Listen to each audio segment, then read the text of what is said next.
Сәлеметсіздер ме, құрметті оқушылар? Бүгін бізде қазақ тілі пәнінен 90-дық жиынтық бағалау жұмысы. Өздеріңізге белгілі, біз сіздерменен осы 90-да 3-ші бөлімді және 4-ші бөлімді аяқтадық. 3-ші бөлім тәуелсіздік жылдарындағы Қазақстан Экспо 2017 деп аталған болатын.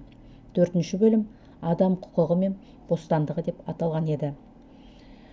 Жалпы 90-дық жиынтық бағалаудың барысына тоқталатын болсақ, ұзақтығы 40 минут, оқылым тапсырмаларын орындауға 15 минут уақыт беріледі, жазылым тапсырмаларын орындауға 25 минут уақыт беріледі, тыңдалым мен айтылым сабақтан тыс қосымша уақытта өткізіледі. Жалпы балл саны 30. Оқылым тапсырмасы. Бұл жерде сіздер мәтінмен мұқият танысып алғаннан кейін төменде берілген тапсырмаларды орындайтын боласыздар. Оқылым тапсырмасының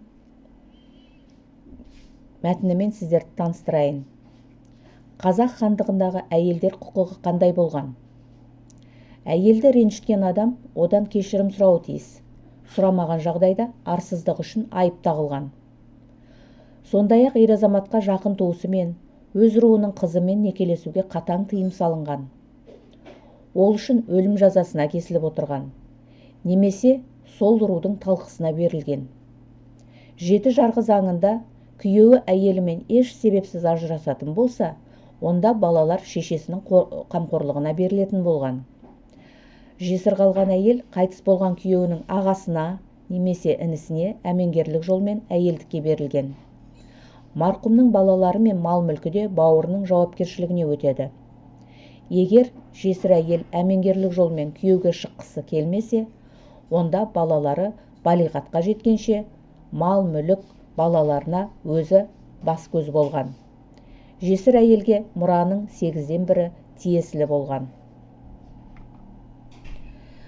Мәтінмен танысып алғаннан кейін тапсырмаларды орындайсыздар.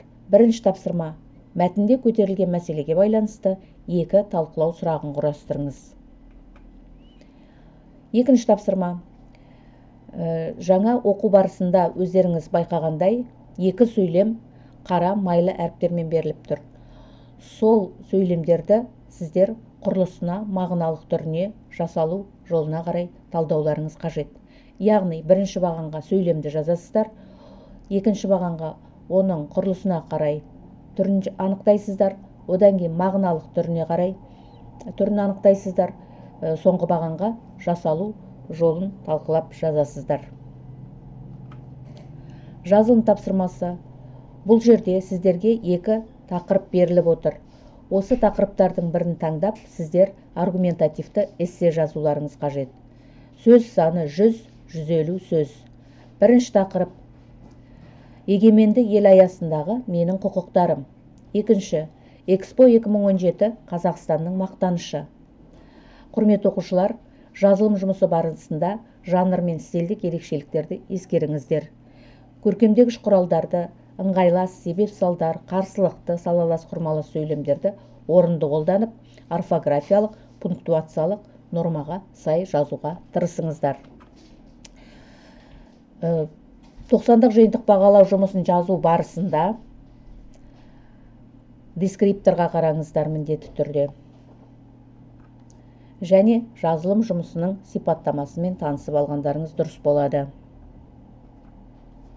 Құрметті оқушылар, жұмыстарыңызға сәттілік тілеймін. Каналға жазылуды және ұнату батырмасын басуды ұмытпаңыздар. Сау болыңыздар.